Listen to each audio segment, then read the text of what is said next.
Voilà, j'ai ce matin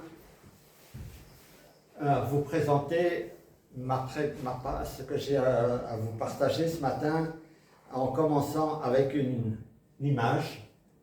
Voilà. Donc, parce que ma prédication de ce jour aura un aspect particulier.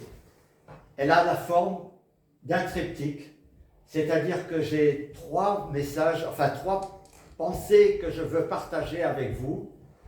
Et deuxième image.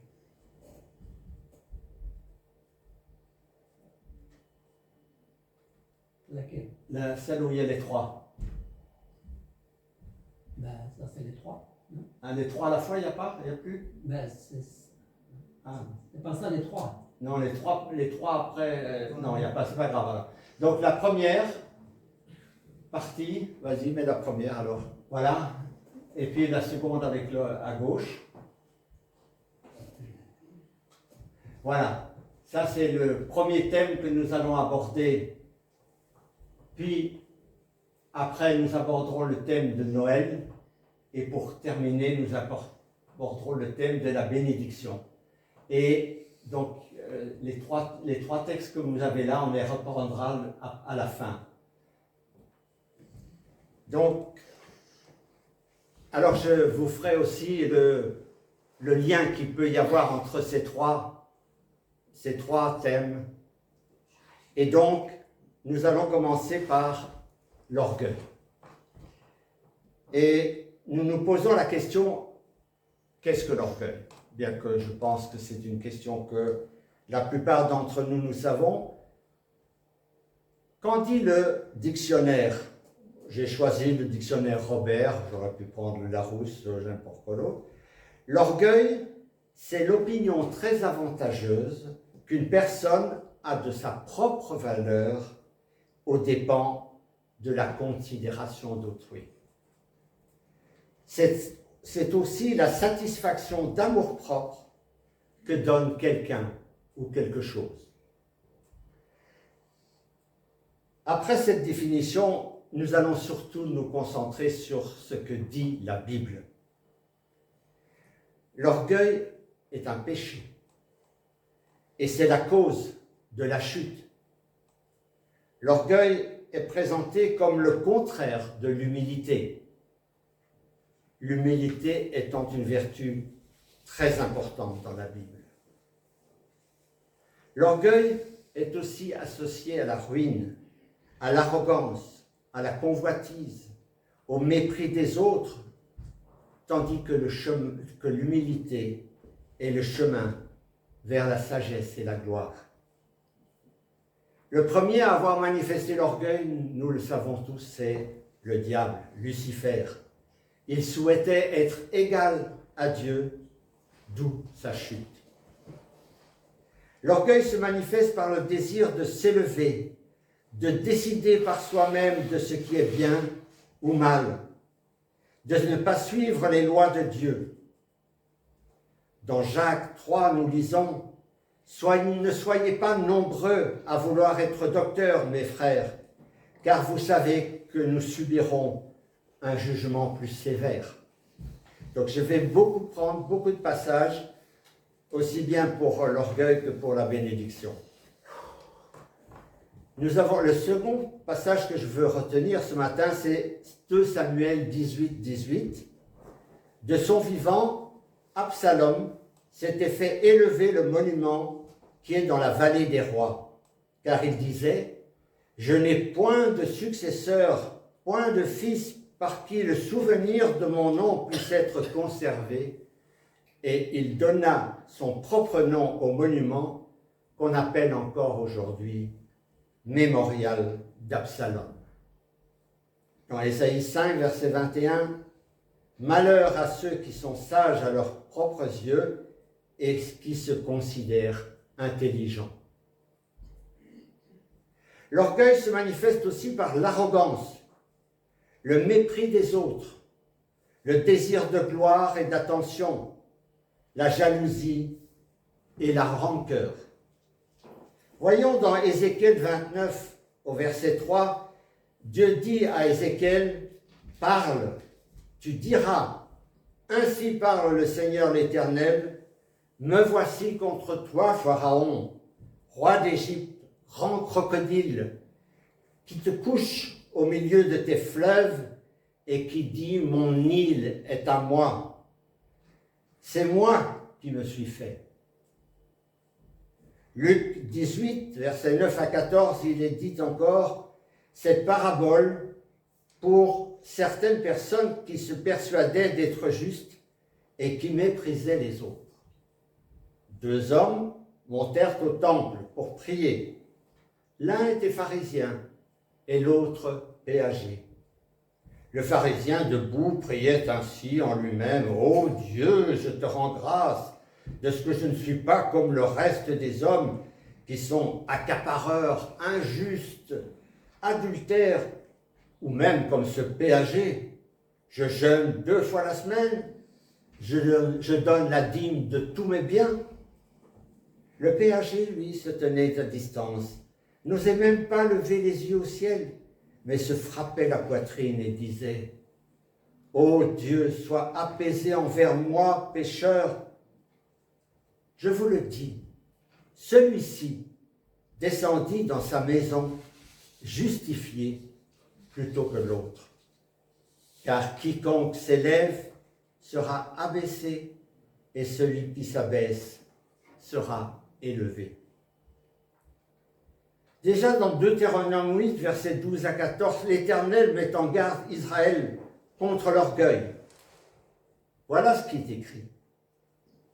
Lorsque tu mangeras et te rassasieras, lorsque tu bâtiras et habiteras de belles maisons, lorsque ton gros et ton menu bétail se multiplieront, que l'argent et l'or se multiplieront pour toi et pour tout ce qui est à toi se multipliera, prends garde de peur que ton cœur ne s'élève et que tu n'oublies l'Éternel ton Dieu qui t'a fait sortir du pays d'Égypte, de la maison de servitude. Plusieurs rois de Juda et d'Israël se sont enflés d'orgueil, et cela les a conduits à la chute. J'ai pris 3 exemples, Amathia, Osias et Ézéchias.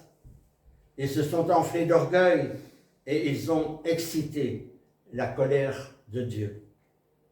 Dans 1 Roi 1, 5, il est dit, Adonia, un des fils de Salomon, fils de Haggith, élevait des prétentions en disant « c'est moi qui serai roi ».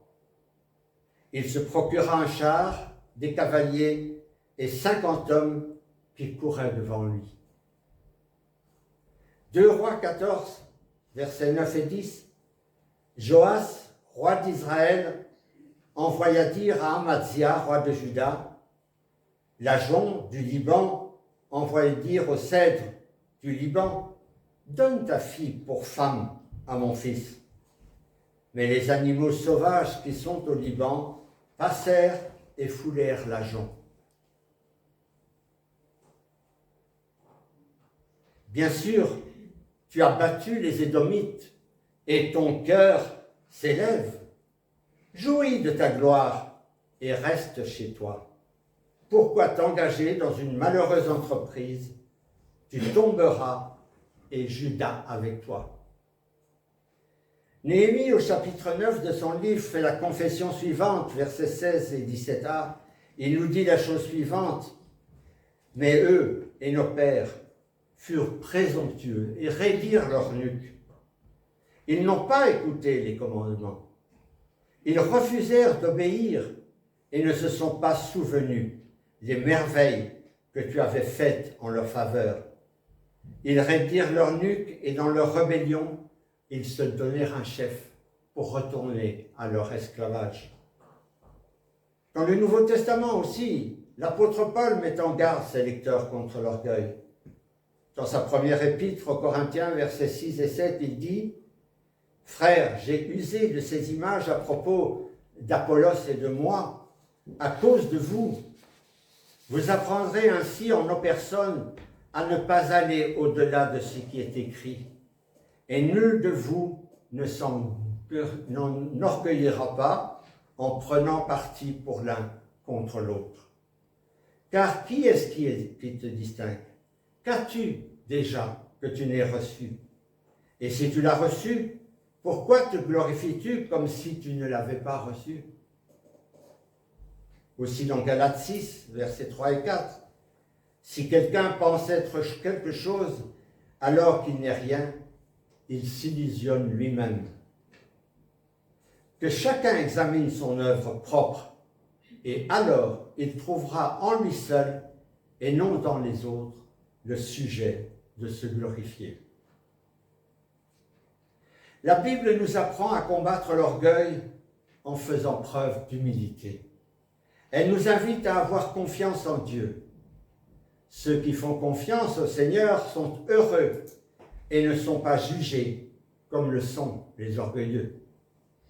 La Bible nous encourage à nous glorifier en Dieu et non en nous-mêmes, afin que personne ne puisse se vanter devant Dieu. La Bible nous invite aussi à se référer à l'exemple de Jésus.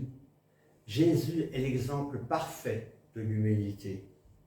Il a démontré le vrai caractère du serviteur de Dieu. La Bible nous apprend aussi qu'il nous faut prier et méditer la parole de Dieu. Ces pratiques aident à identifier l'orgueil et à le combattre, notamment en évitant de se retirer de la communion avec les autres croyants.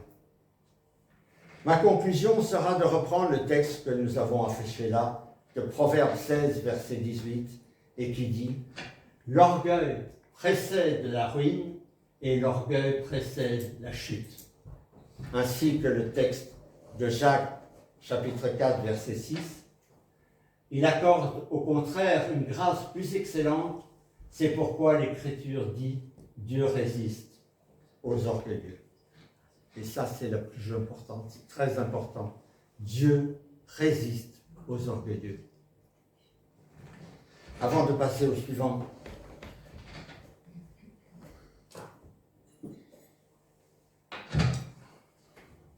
parlons maintenant de Noël.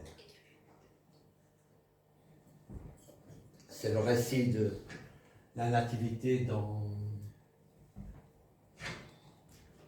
Je ne sais plus. Je vais plus loin. L'arrêtons-nous premièrement sur le mot Noël.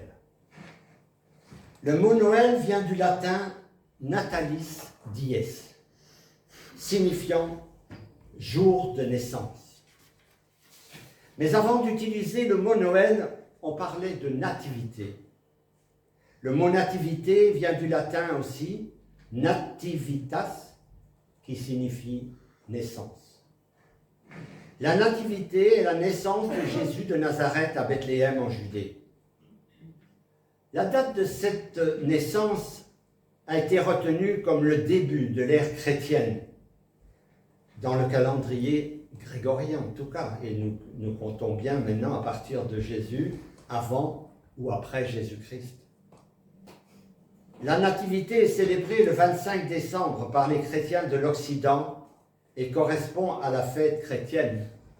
Mais nous verrons un peu plus loin que ce n'a pas toujours été le cas.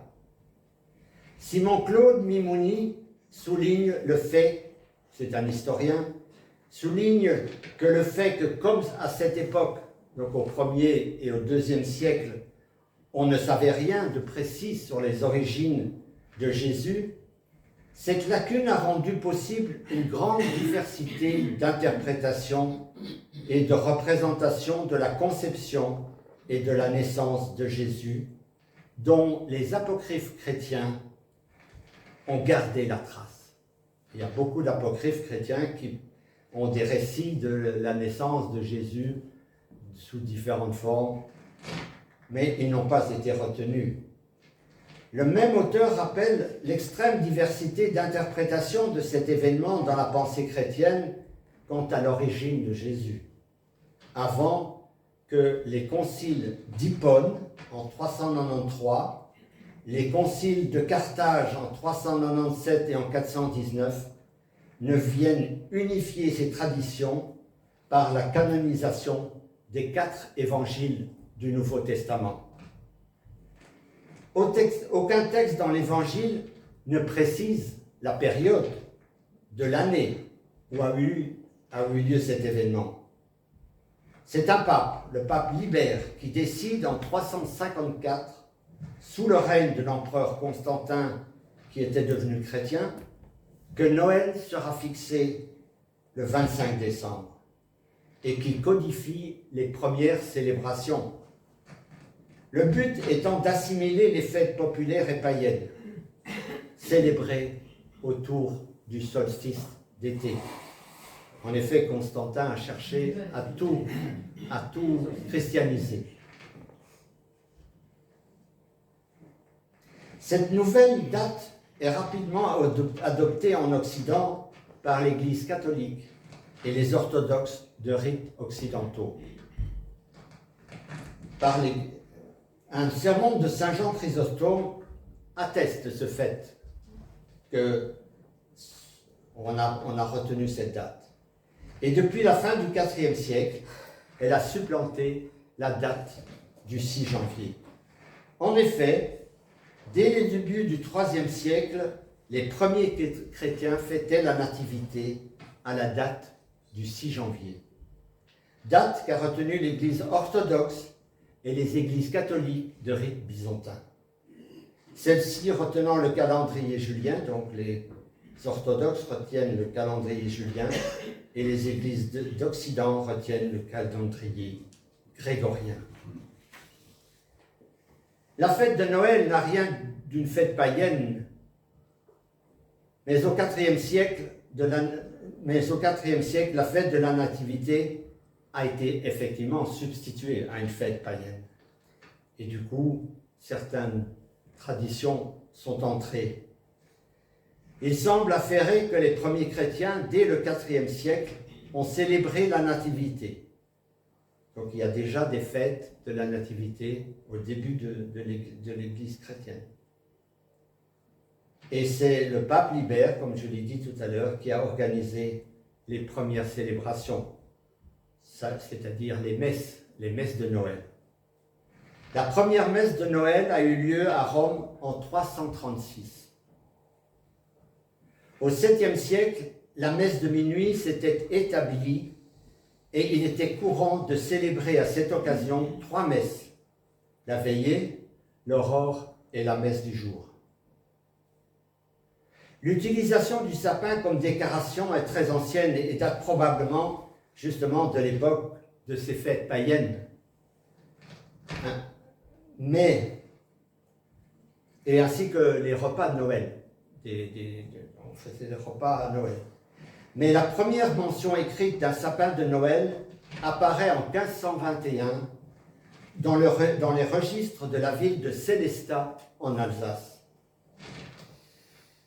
Les décorations du sapin étaient initialement composées de pommes. Vous l'avez deviné, c'est pour symboliser l'arbre du jardin d'Éden. Martin Luther aurait été le premier à ajouter des bougies à son sapin. Plus tard, on complétera par d'autres décorations comme les confiseries et les fleurs. La tradition a été introduite à la cour de Versailles en 1738 par Marie Leszczyńska, femme de Louis XV. Mais ça ne sera repris largement en France qu'au XIXe siècle, en grande partie sous l'influence de l'Alsace. Au Moyen-Âge, Noël avait pris une importance capitale. Elle était devenue une fête très importante avec des célébrations religieuses et populaires, des représentations théâtrales comme les mystères, donc on appelait les mystères, ces théâtres, ces formes de théâtre dans le Moyen-Âge. Elles ont été jouées pour rendre les messes plus vivantes. À partir du XVe siècle, les chants de Noël ont progressivement remplacé les pièces de théâtre. La tradition de la crèche est apparue dans les églises et s'est répandue plus largement à partir du XVIe siècle. L'origine de la couronne de l'Avent, semble-t-il, remonte au XIXe siècle en Allemagne. En effet, en 1839, le pasteur luthérien Johann Heinrich Wiechern a créé la version moderne pour aider les enfants de son orphelinat à compter les jours jusqu'à Noël. Initialement, lui, il avait construit une grande roue en bois avec 24 bougies et 4 grandes bougies pour chaque dimanche. Mais plus tard, la tradition a évolué vers la couronne à 4 bougies que nous connaissons aujourd'hui et que nous avons sur notre table. La fête de Noël ou de la Nativité était célébrée dans les premiers temps dans les églises. C'est plutôt à l'époque moderne que cette fête est devenue une fête familiale. Dans les premiers temps de l'église à Wavre, la fête de Noël était organisée au temple ou dans les maisons, mais où toute la communauté était rassemblée. C'était en tout cas ce qui se faisait au temps du pasteur Louis Audier et du temps du pasteur Bouillon, ce que j'ai personnellement connu. Personnellement, je regrette que cette tradition se soit perdue. Et je trouve qu'à ce niveau-là, l'Église catholique a quelque chose à nous apprendre, car encore aujourd'hui, il célèbre la messe de minuit. Ils l'appellent messe de minuit, même s'ils la mettent à 10 heures ou ils ont changé les horaires, mais il y a toujours la messe où se rendent les fidèles. Et c'est un moment important dans la vie de la communauté. Alors l'idée de l'Avent, Jean-Marie Tama nous en a parlé dans son culte, c'est bien avant avec E et pas avec A, qui vient du latin adventus, c'est-à-dire quelque chose qui va advenir. On annonce un événement qui va venir, comme ça se fait aussi pour le carême à Pâques. Mais pour Pâques, s'il s'agissait de faire pénitence, pour Noël, l'Avent a plutôt un caractère festif.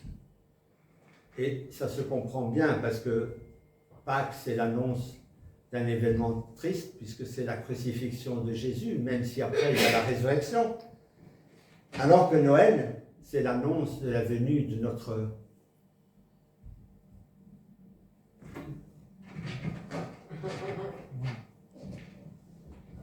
Merci. C'est l'annonce... Ah oui, c'est mieux comme ça. C'est l'annonce de la venue de notre Seigneur Jésus-Christ. Nous passons maintenant au troisième thème, la bénédiction.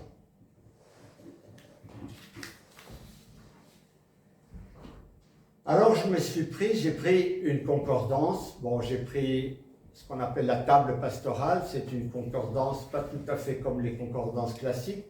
Ça ne réfère pas à une certaine traduction, mais à plusieurs traductions.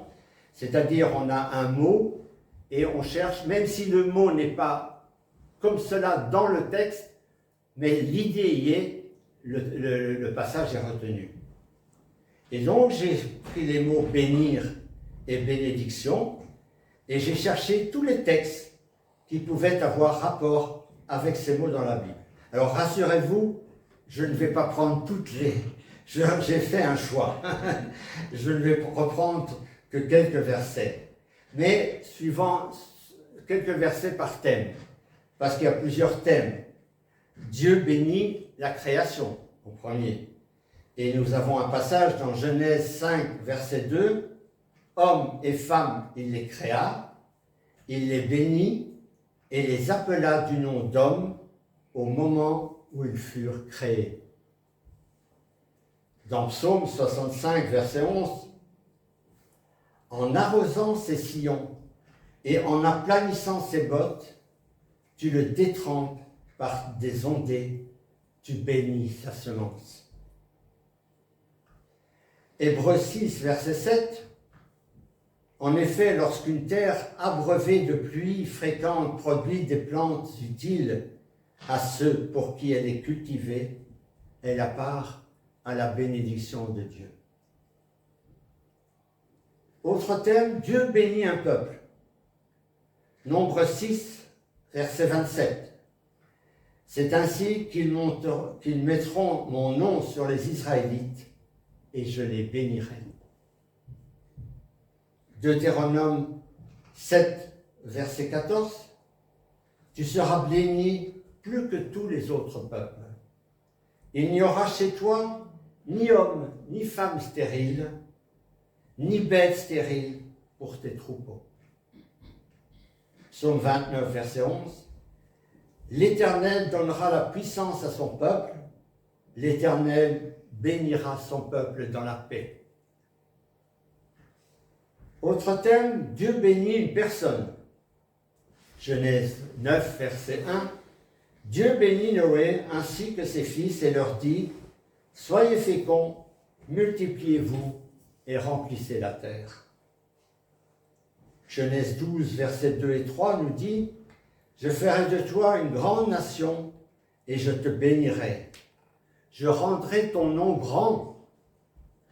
Deviens donc une source de bénédiction. Je bénirai ceux qui te bénissent. Je maudirai ceux qui te maudiront. Toutes les familles de la terre seront bénies en ton nom.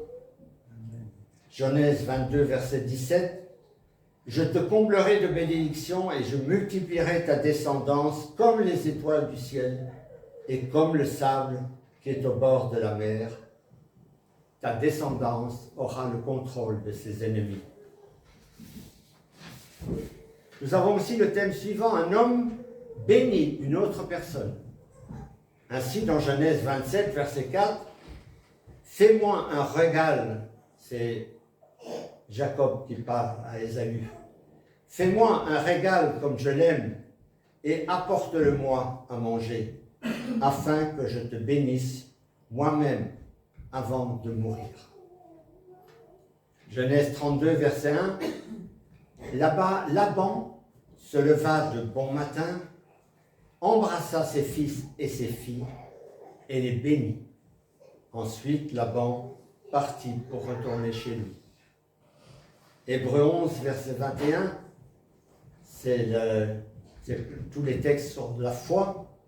C'est par la foi que Jacob, au moment de mourir, bénit chacun des fils de Joseph et qu'il se prosterna en s'appuyant sur l'extrémité de son bâton. Nous voyons aussi que le mot bénir peut prendre le sens d'être objet de bénédiction. Deutéronome 28, 3 et 4. Tu seras béni dans la ville et tu seras béni dans la campagne. Le fruit de tes entrailles, le fruit de ton sol, le fruit de tes troupeaux, la reproduction de tes bovins et les portées de tes brebis seront bénis. Ruth 2, verset 20. Naomi dit à sa belle-fille qu'il soit béni de l'Éternel, qu'il n'abandonne pas sa bienveillance envers les vivants et les morts. Et dans Samuel 1, chapitre 15, verset 13, Samuel se rendit auprès de Saül, et Saül lui dit, « Sois béni de l'Éternel, j'ai exécuté la parole de l'Éternel. » Bénir peut prendre aussi le sens de louer. Et ça, nous le trouvons beaucoup dans les psaumes de David, où cette idée est reprise. Psaume 96, verset 2. « Chantez à l'Éternel, bénissez son nom, annoncez de jour en jour la bonne nouvelle de son salut. » Psaume 100, verset 4. « Entrez dans ses portes avec reconnaissance, dans ses parvis avec la louange. Célébrez-le, bénissez son nom. » Enfin, Psaume 103, verset 22. « Bénissez l'Éternel, vous toutes ses œuvres, dans tous les lieux où il domine. Mon âme bénit l'Éternel. » Nous voyons aussi qu'il y a des prières de bénédiction. toujours dans les psaumes, au chapitre 103, verset 1, « Mon âme bénit l'Éternel, que tout en moi bénisse son saint nom. » Psaume 104, verset 1, « Mon âme bénit l'Éternel, l'Éternel mon Dieu, tu es infiniment grand, tu es revêtu d'éclat et de majesté. » Psaume 144, 1, « Je t'exalterai mon Dieu, mon roi, et je bénirai ton nom à toujours et à perpétuité. » Nous voyons ici que c'est toujours soit Dieu qui bénit une personne, soit une personne qui bénit Dieu ou une autre personne. Maintenant, voyons ce que nous trouvons pour le mot bénédiction. Pareil, j'ai pris que quelques références, mais il y en a. Pour chaque mot bénir et bénédiction, il y a au moins 2 pages dans la concordance qui rapportent des versets liés à ces mots. Donc il y a d'abord, premier thème, la bénédiction divine. Comme nous avons, bénir, Dieu bénit. Ici, c'est la bénédiction divine. Genèse 14, verset 19. Melchisédek bénit Abraham et dit, « La bénédiction de Dieu soit sur toi, Abraham, par le Dieu très haut, maître du ciel et de la terre. » Exode 32, verset 29. Moïse dit, « Consacrez-vous aujourd'hui à l'Éternel, chacun, même au prix de son fils ou de son frère, afin qu'il vous accorde aujourd'hui une bénédiction. » Ésaïe 19, versets 24 et 25. « En ce jour-là, Israël sera un troisième avec l'Égypte et la Syrie, à être une bénédiction pour toute la terre. Que l'Éternel des armées bénira en disant, « Béni soit l'Égypte, mon peuple, la Syrie, œuvre de mes mains, et Israël, mon héritage. » La bénédiction peut être aussi une promesse de descendance. Genèse 24, 60, ils bénirent Rebecca et lui dirent, « Toi, notre sœur, deviens des milliers de myriades, que ta descendance ait le contrôle de ceux qui te haïssent. » Deutéronome 7, versets 12 à 15, « Du moment que vous écouterez ces ordonnances, que vous les garderez et les mettrez en pratique, l'Éternel ton Dieu gardera envers toi l'alliance et la bienveillance qu'il a juré à tes pères. Il t'aimera, il te bénira et te multipliera. Il bénira le fruit de tes entrailles et le fruit de ton sol, ton blé, ton vin nouveau et ton huile, la reproduction de tes bovins et les portées de ton petit bétail dans le pays qu'il a juré à tes pères de te donner. Tu seras béni plus que tous les peuples. Il n'y aura chez toi ni homme, ni femme stérile, ni bête stérile parmi tes troupeaux. L'Éternel écartera de toi toute maladie. Il ne t'infligera aucune des malédictions, des mauvaises épidémies d'Égypte qui te sont connues, mais il les enverra à tous ceux qui te haïssent. 1 Samuel 2, versets 20 et 21, Élie bénit Elkana et sa femme en disant que l'Éternel te donne une descendance par cette femme pour remplacer l'enfant qu'elle a demandé et donné à l'Éternel. Ils s'en retournèrent chez eux et l'Éternel intervint en faveur d'Anne. Elle devint enceinte et accoucha de 3 fils et de 2 filles. Et le jeune Samuel grandissait auprès de l'Éternel. La bénédiction peut être aussi une promesse de prospérité matérielle. Genèse 24, 34, 36. Alors il dit, « Je suis le serviteur d'Abraham. L'Éternel a grandement béni mon Seigneur, qui est devenu un homme important. Il lui a donné du petit et du gros bétail, de l'argent et de l'or, des serviteurs et des servantes, des chameaux et des ânes. Sarah, la femme de mon Seigneur, a dans sa vieillesse enfanté un fils à mon Seigneur. C'est à ce fils qu'il a donné tout ce qui lui appartient. Deutéronome 11, versets 14 et 15. Je donnerai à votre pays la pluie en son temps, celle de l'automne et celle du printemps, et tu recueilleras ton blé, ton vin nouveau et ton huile. Je mettrai aussi dans ton champ de l'herbe pour ton bétail, tu mangeras et te rassasieras. Proverbe 10, 22, c'est la bénédiction de l'Éternel qui enrichit, et il n'y ajoute aucun chagrin. Nous avons aussi des prières de bénédiction. 1 Chronique 6, verset 4, il dit « Béni soit l'Éternel, le Dieu d'Israël, qui a de sa propre bouche parlé à mon père David et qui accomplit de ses mains ce qu'il avait dit. » Matthieu 26, 26, pendant qu'il mangeait, Jésus prit du pain et après avoir dit la prière de bénédiction, il le rompit et le donna aux disciples en disant « Prenez, mangez, ceci est mon corps. » 2 Corinthiens 1, versets 3 et 4.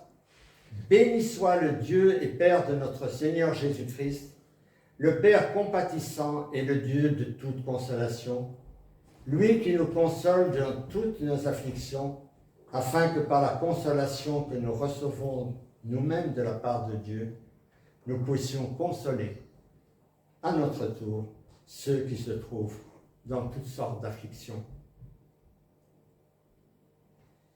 Nous avons aussi le thème de l'homme qui donne la bénédiction à un autre homme. Et nous avons Hébreux 11, verset 20. C'est par la foi qu'Isaac bénit Jacob et Ésaü en vue de l'avenir. La bénédiction, ça peut être aussi une forme de souhait. Juge 18, 6. Et les sacrificateurs leur répondit, « Allez en paix, l'Éternel vous accompagne. »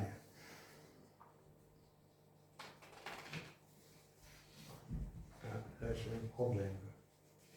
Il y a une page qui a sauté. Dans le voyage que vous allez entreprendre, donc je relis ce verset. Et le sacrificateur leur répondit, « Allez en paix, l'Éternel vous accompagne dans le voyage que vous allez entreprendre. » Juge 19, verset 20, le vieillard dit, « Que la paix soit sur toi. Je me charge de tout ce qu'il te faut. Tu ne passeras pas la nuit sur la place. » 1 Samuel, chapitre 1, verset 17, Élie reprit la parole et dit, « Va en paix et que le Dieu d'Israël te donne ce que tu lui as demandé. » Voilà quelques exemples de ce que l'on peut trouver avec les mots bénir et bénédiction. Ce qui m'a frappé au bout de cette recherche, c'est que jamais je n'ai trouvé de texte où il était question de quelqu'un qui demande à Dieu de bénir quelqu'un ou de bénir une situation. Et il me semble que la raison à cela, c'est que ça nous appartient. C'est à nous de le faire. Nous ne devons pas demander à Dieu de bénir telle ou telle personne ou telle et telle situation, mais nous devons, nous, bénir les gens, bénir les situations, parce que Dieu nous en a donné le pouvoir. Si nous voulons que notre prière trouve une plus grande efficacité, nous devons apprendre à changer notre manière de prier. Voilà ce que nous dit Jacques dans son épître, et c'est sur ça que je veux insister, c'est là où je voulais en venir. Ne rendez pas le mal pour le mal, dit insulte pour insulte. Au contraire, bénissez, car c'est à cela que vous avez été appelés afin d'hériter la bénédiction. Maintenant, pour terminer, quel est le lien que je vois entre ces trois thèmes? C'est très simple, c'est avec humilité que nous devons attendre la venue de Jésus. Lui qui s'est fait tout petit, lui qui est humble et petit, il est venu dans une étable, et sa venue est une bénédiction pour toute l'humanité. Amen.